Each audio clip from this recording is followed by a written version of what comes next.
Hey everyone, welcome to a special bonus Locked On Lakers. Brian Kamenetsky, Andy Kamenetsky. The Lakers blow a huge opportunity in New Orleans, and Anthony Davis too quiet in the fourth. That's next.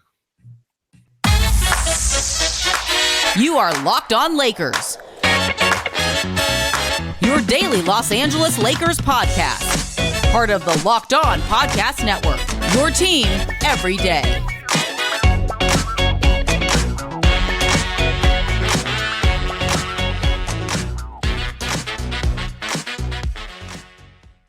Thanks to everybody for making Locked On Lakers first listen of every day, Monday through Friday, and clearly sometimes on Sundays. Always free, never behind a paywall. Locked On Lakers on YouTube is where you can go to catch the show and watch the magic happen. And most importantly, communicate, participate in a community of Lakers fans, over 11,000 subscribers strong. Thank you so much to everybody for your support there.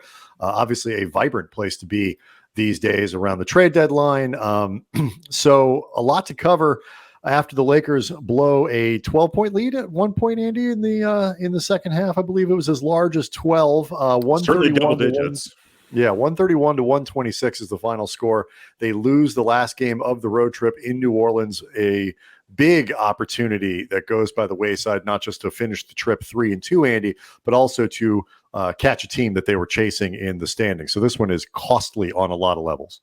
Yeah, I mean, given the way the Lakers played in the second half, some of the second quarter, but really the second half, where it felt to me like their defense, their attentiveness, their energy was really dissipating. Whether that is the results of a 5-game road trip catching up to them, which does happen and part of the gig as an NBA player is to push through it, or whether or not they got casual with a lead, they may have lost sight of the fact that the Pelicans are a team that needed this game every bit as bad as they did. And the Pelicans in the second half played like the team that needed the game more, and that may have been the difference. You know, I tend to think it was a little bit of both. I think the Lakers did let off a little bit in their attention to detail and stuff like that. And, the Pelicans, people have to remember, before this losing streak, are a team that had been right at the top of the Western Conference. They get Brandon Ingram back a few games ago, still waiting for Zion, and that's going to be their thing. But they do have some talent here. BI especially just went off in the second half, and it's going to be something that we spend some time on. Look, I mean, we can go there, and a lot of criticism for Darvin Ham for not switching up the way the Lakers were playing. Brandon Ingram, he finished with 35 points, 4 assists, 5 rebounds on the game. Just dominated the second half, flat out dominated, whether he was guarded at points by Westbrook, by Troy Brown, by Patrick Beverley, by guys on switches, whatever it was, just really matter. Adding on to this, he didn't just dominate in the second half. He started dominating the second quarter. He had a 16-point second quarter. He had 35 points in this game, none in the first. Like, I mean, it really started. That's a good clarification. Thank you. It started to snowball in the second half as far as like the whole team. But BI from quarters 2 through 4 was the best player on the floor. And, Darvin, a lot of criticism. He did not bring Rui Hachimura, did not play, certainly the fourth. He started the second half, but didn't play. He played 8 minutes in the fourth quarter. Basically, I believe it didn't play down the stretch. Okay. Yeah, it was an 8-minute third quarter shift, and that's all he played. That was it. Right. Yeah. Didn't get in after that. A lot of fans wondering where he was. That is I guess a valid question. I have to admit, I am fairly ambivalent on the idea that Hachimura, who I know he's larger, and that makes a difference. So different look, different player, different size. He is also, I think, a fairly marginal defender at this point still. And the question I really had, Andy, in terms of defenders, why did Davis not pick him up down the stretch? This was a game where, Anthony Davis is the best defender in the league, and people treat him like that. And I kept waiting for Davis to take 3 or 4 possessions and just be like, mine. And it didn't happen. And I have other things to say about that, but that was my first reaction. So I'm curious what you think. Well, I mean, as far as Davis specifically, and Darvin was not asked about this after the game, at least what I saw in terms of Spectrum Sportsnet, their post-game coverage. Were I to guess, the reason Darvin didn't put Anthony Davis on BI is because AD is the back line of this defense, and you want him there to clean up anything that could go wrong. And if you do put AD on him, that means either it's, I guess, LeBron is the back line. Maybe you put Wenyen Gabriel in there to be that back line, or it's just sort of a back line rotating as the play takes you, whatever it is. My guess is it's because it really screws up the team concept of what you're going to be doing. I'm not saying that as a way of defending not trying it at all. I'm just saying if you want the rationale, that's my guess for what it is. That could be. Look, I say this plainly, there is a ton, as much NBA basketball as we've watched over the years, as many questions as we have. There is so much that goes into constructing a defensive scheme and the decisions that are made defensively. I do not pretend to be an X's and O's expert on that, but like if the argument is change your look, even if it's for a few possessions, that's changing the look, and you're changing the look with the best player that you have to do it. I'm not saying that anything could go wrong, but I don't see a significant change between Troy Brown and Rui Hachimura if the idea is slow down Brandon Ingram.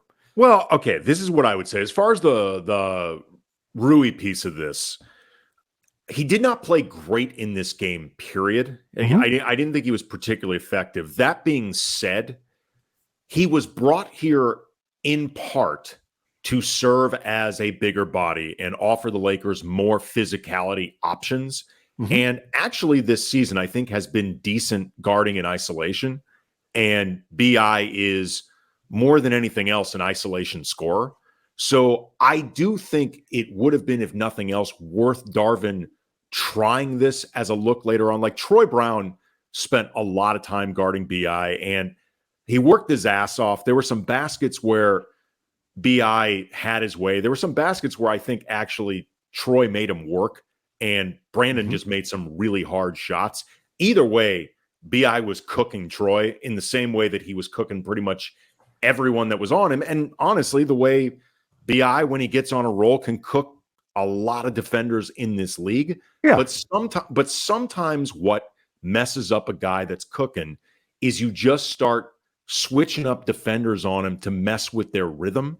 That's what I'm saying. But that's what I'm saying. I would do that. I would have tried that with AD, and I would have. Well, sure, but I'm saying that's why I get why people are complaining about this. I fully understand. It's the lack. It's like you said before. It's the lack of change. It seemed like there was a lack of changing much of anything, and I think that's what frustrates people as much. Patrick Beverly, or even occasionally Schroeder, like they can try their damnedest, and those guys are good pressure defenders. But Patrick Beverly also, he drew 2 quick fouls on Ingram in the game. He also picked up a pressure foul of his own like 10 seconds into the game. Like, what I think is frustrating for a lot of fans watching this with Darvin is it's not even so much that he will often stick with what has worked during a game when it isn't working. It's that I think from a lot of fan perspective, he often sticks with what isn't working despite past bodies of evidence that it doesn't work.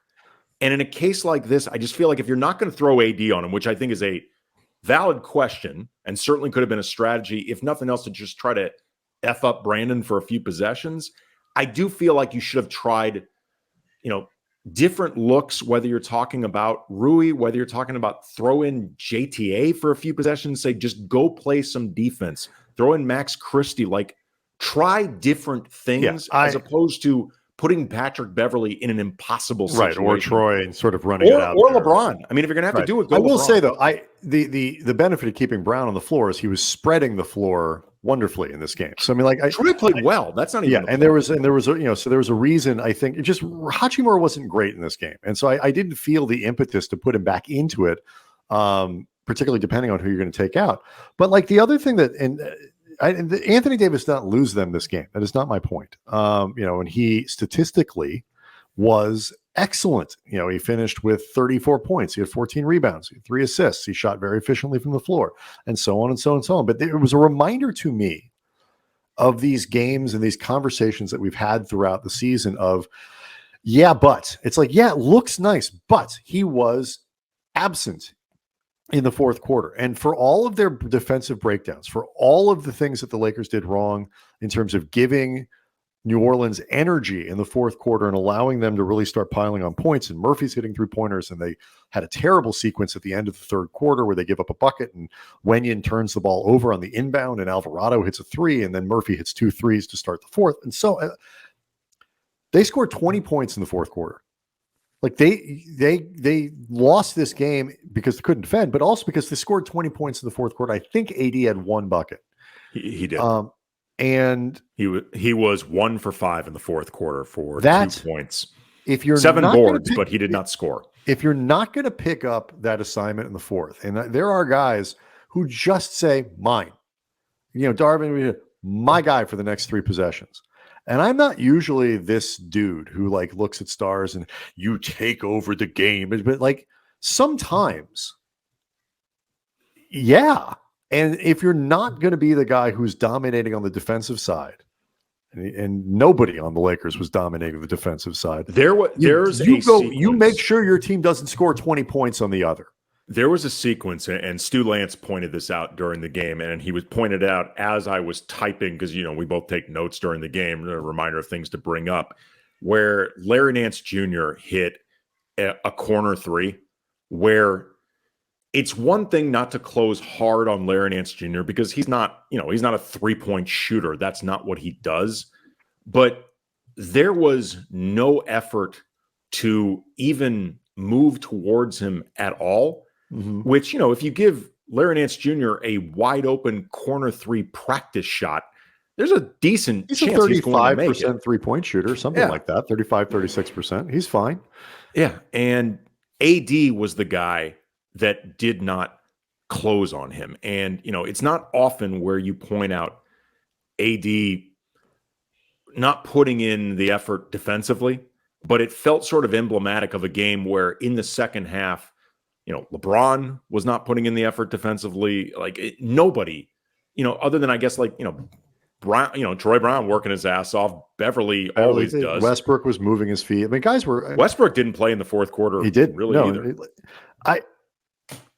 Took the questions, by the way, really well. He did. And look, Russ has answered all this stuff fine all season long. This isn't the first time Darvin sat him in the fourth, and every time Russ answers the same way, and he is not causing any kind of distraction, not creating any sort of attention from these things. Quick word on LeBron. Well, why not LeBron in the fourth quarter to take over the game? Fair criticism. LeBron's legs at this point, he admitted after the game, are dead. I mean, he is working on really tiredly. This is where Anthony Davis is supposed to be the guy. And he is not the reason they lost this game. It's a collective effort. A lot of things went wrong, but they still should have managed to figure out a way. They scored 26 points in this quarter instead of 20. The game looks an awful lot different. And if they get some buckets, if they went the last 5 or 6 minutes, I think they had one. It was very frustrating to watch. And no margin for error in these things. So much, Andy, that we're going to end up having to unpack. LeBron, for Monday's show, just to let people know, LeBron was asked at the end of the game afterwards about the trade deadline. Basically, what do you think they should do? And is Kyrie the kind of player who could get you to a championship level? Is he that quality player? LeBron punted on the part about what they should do. I'm not the front office. I don't speak for Rob and blah, blah, blah. But when he answered the part about Kyrie, is he good enough to do that? He said, that is a duh question, meaning, yes, Kyrie Irving is good enough to elevate us in that way. So it's kind of like he's answering the question, go get Kyrie Irving. Yeah. I mean, you read it that way. So we'll get we only spent 11 minutes or whatever it was on the Kyrie Irving trade demand special on Friday. So obviously so much to get into over the course of this week. And we will beginning on Monday. But first, Andy, Locked On Lakers is brought to you by Prize Picks, and Laker fans, if you've not signed up for Prize Picks yet, you are missing out on daily fantasy made easy. Prize Picks has the best NBA DFS prop game on the market. They offer more NBA props than any other DFS prop operator, superstar players, bench players. Just pick 2 to 6 players and predict if they will notch more or less than their Prize Picks stats projection. You can win up to 25 times your cash.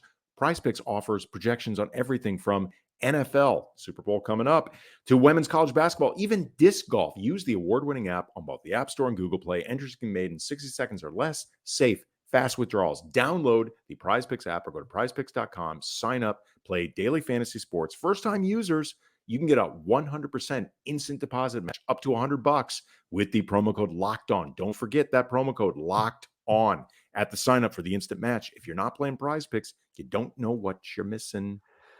Locked On Lakers also brought to you by Built Bar. Andy, we just got through the holidays. Everybody wants to eat a little healthier this year. And if you're like me, you want to eat healthier, you don't want to compromise taste. We've got the thing for you, especially, Andy, in a week where you've got the whole LeBron passing Kareem thing. You've got the trade deadline. You've got Kyrie Irving rumors and conversations. The Clippers are apparently going after that. Andy, you need strength. You need strength and you need energy. And that's why you need Built Bars. What makes them so good and appropriate? You need the right kind of protein covered in 100% real chocolate, not messing around with any kind of fake chocolate this week. It's the wrong week for that. Real chocolate. Unbelievably delicious flavors like churro, peanut butter brownie, coconut almond. I have no idea how they do it, but these bars taste like a candy bar while maintaining amazing macros. And that's the good stuff. That's what you want to have. You want the healthy ratios in your food. Only 130 calories, 4 grams of sugar, despite all the deliciousness. But you get the 17 grams of protein to do the heavy lifting during trade deadline week.